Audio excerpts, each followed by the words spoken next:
As their leader falls, the other two adventurers rush to attack. One is a female warrior and the other is a thief. How come the warrior gets the gender but the thief is just a thief? Both are carrying shields and both attack you at the same time. Alright, we've got another fight. So, the warrior has a skill of 7 and stamina of 7. The thief is more skilled I messed it up. The warrior has a skill of 7 and a stamina of 7. There we go, I've written that down wrong. The thief has a skill of 8 and a stamina of 6. There we go, I got it eventually. My mouth is not working today. So the thief is more skilled, but the warrior is tougher. So who should I go after first? Probably the thief would be better to go after first. If I get a double, I'll take out the warrior. So I have rolled 7, taking me up to 18. Yeah, they can still both do that. So the warrior has rolled a 5, taking them up to 12. So they didn't hit me, but do I hit the warrior, the thief? That's the question.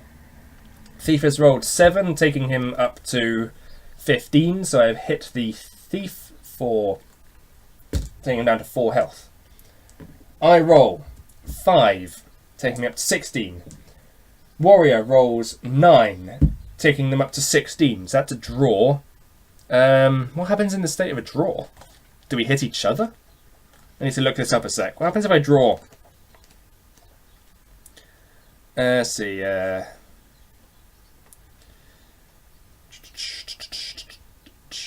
Okay, we both missed each other, but I wasn't aiming for her anyway, so that's fine. And the thief rolls... What does the thief roll? The thief rolls 6, so that takes him up to 14. I have hit the thief again. See, I roll 9, taking me up to 20. They can't match 20 at all, so that means the thief is now dead. I've only got the warrior to deal with. I roll 11. She can't match that, so I've hit her for this round. Oh, that's not right. Take the health down to 5. I have rolled 9. Again, she can't match that because her skill is only 7. Takes her down to 3 health. What do I roll next? Sorry, I just looked out the window and there's 2 pigeons fighting out in the lawn. I rolled 4. It's taking me to 15. She rolls 8, taking her to also 15, so we miss each other. I've rolled 10, taking me up to 21. She can't match that, taking her down to 1 HP. And with this, I will hopefully finish her off. I've rolled 8, taking me to 19. She has rolled 9, taking her up to 16, and I win. So that's 3 more adventurers down. Ooh. Those pigeons are really going at it out there.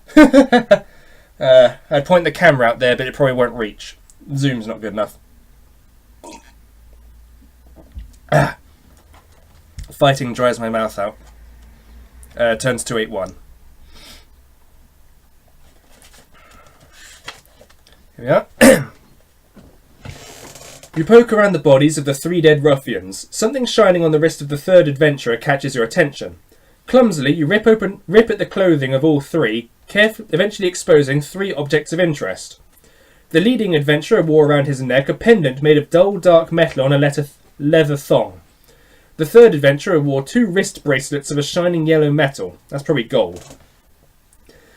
The other carried a pouch containing 12 small flat discs of a shiny metal. Which of these is most interesting to you? Okay, the pendant and the bracelets might be enchanted, so that would be useful. The discs is just coins, I'm guessing. So the question is, which do I pick? I guess the pendant. I mean, it says it's dull metal, but it might be magic. I don't know. So I'll go for the pendant. Turn 306. 306. Where are we? Here we are. You're fascinated by the ugly pendant. You carefully hook the leather thong with a claw and pull it free of the adventurer's head. You turn it over in your hand and see that it is circular, with a dull blue stone set in the centre. You stare at the pendant for some time, wondering what to do with it. Then you just remember how the adventurer wore it. You're able to squeeze it over your head, and you carry the pendant proudly around your neck. The pendant has a secret. Aha, that's good. I guess. Which will be revealed in due course. If you reach a reference which begins, "You cannot see a thing," deduct 20 from the reference number you're on at the time and turn to the new reference. You may add 1 luck point for this find.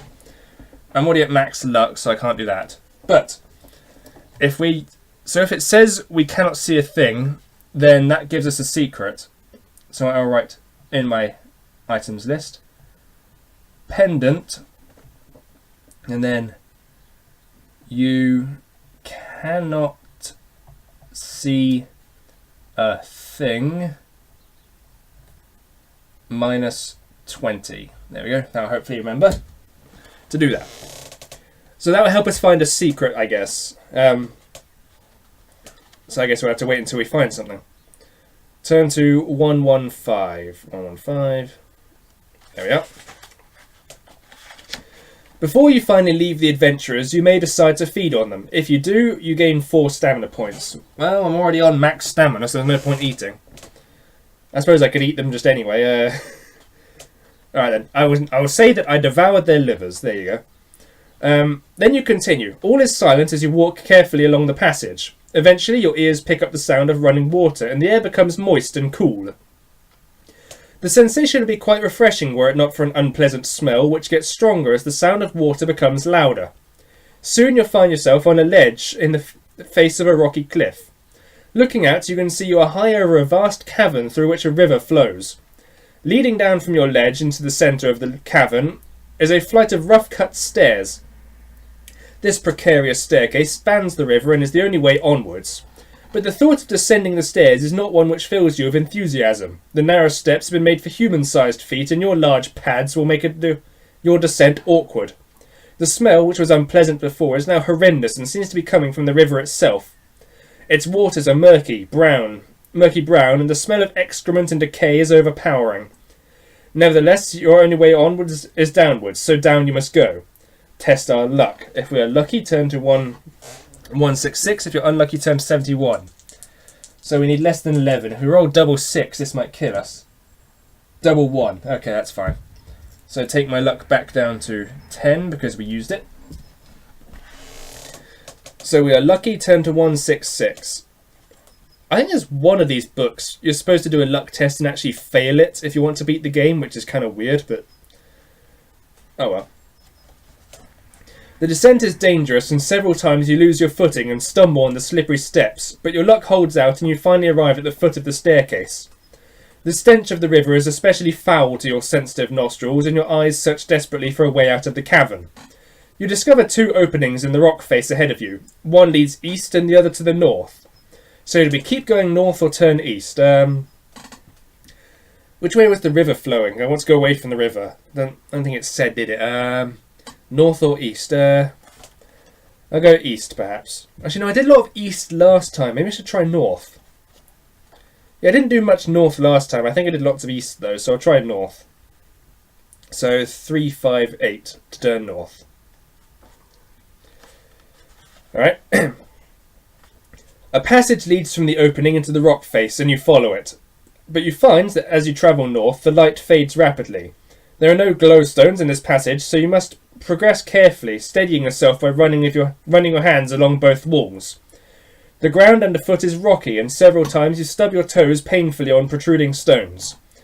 Later, you can no longer touch both walls at once. Although you are unable to see anything, you sense you are entering a large chamber. It wasn't...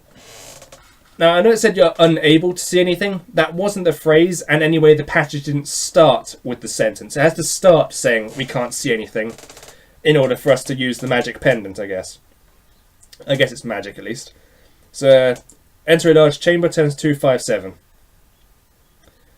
Yeah, 257. Thought I misread that for a sec. Oh, here we are. You cannot see a thing. So we can do that in a sec.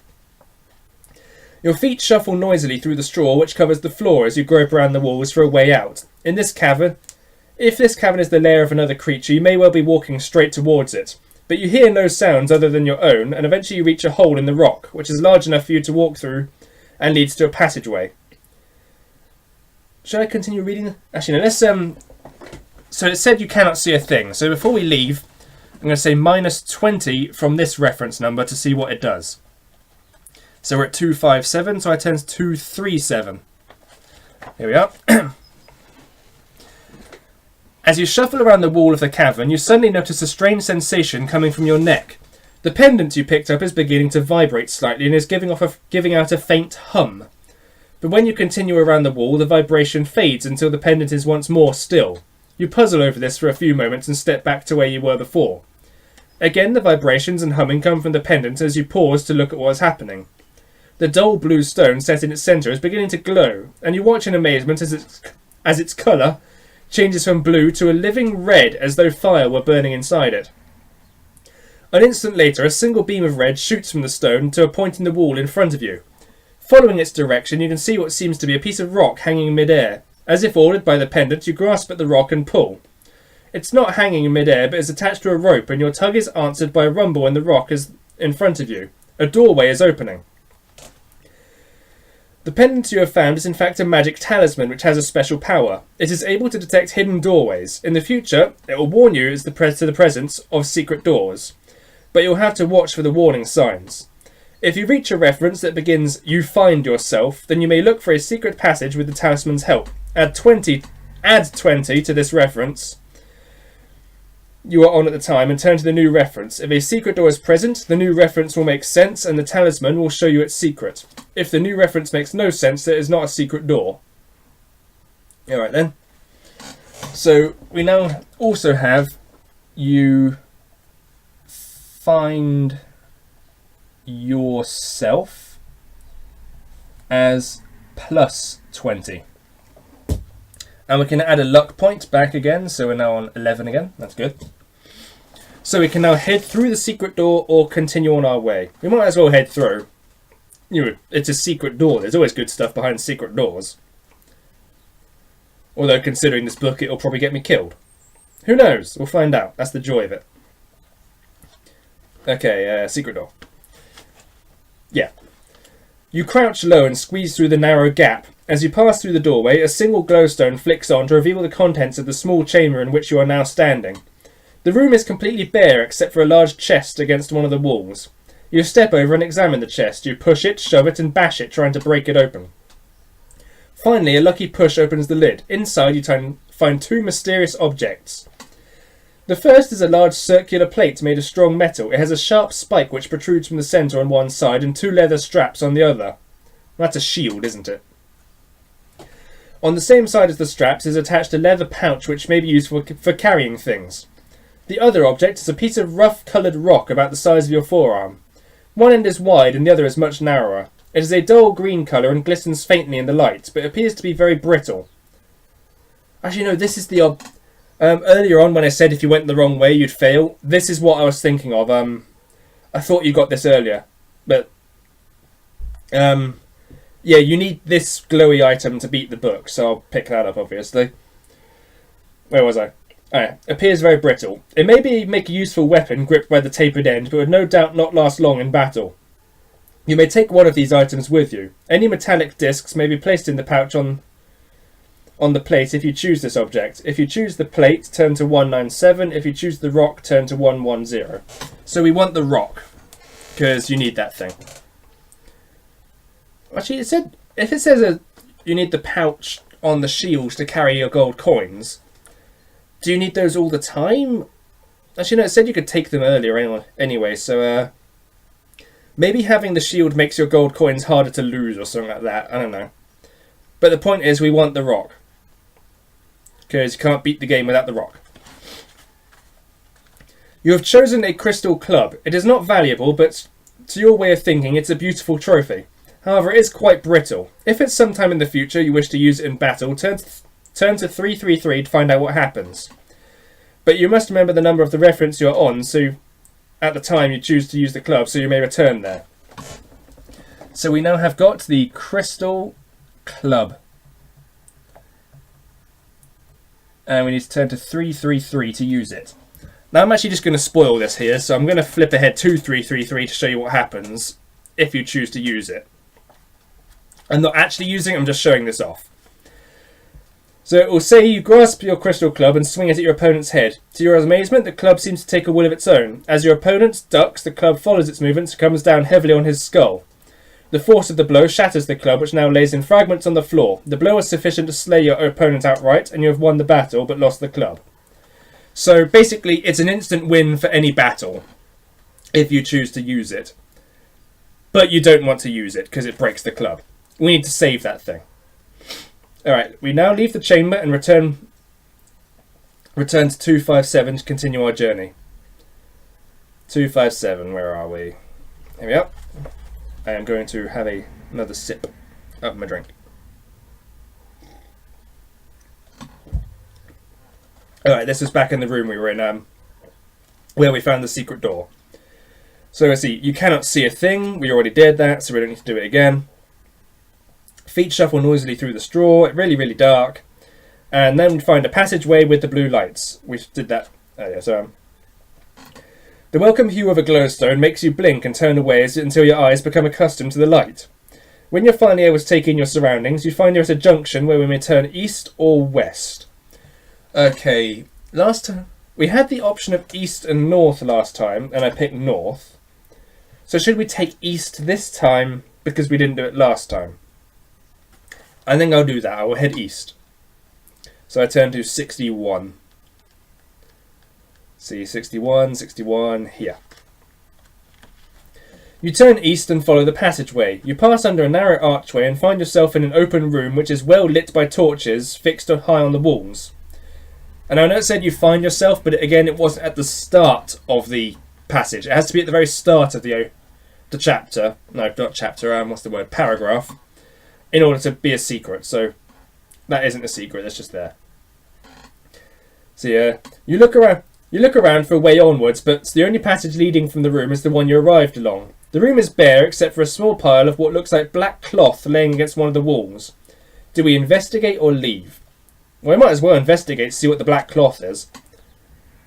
It's either an enemy or a trap or a treasure. I'm gonna guess. Hey, 334. Let's see the cloth.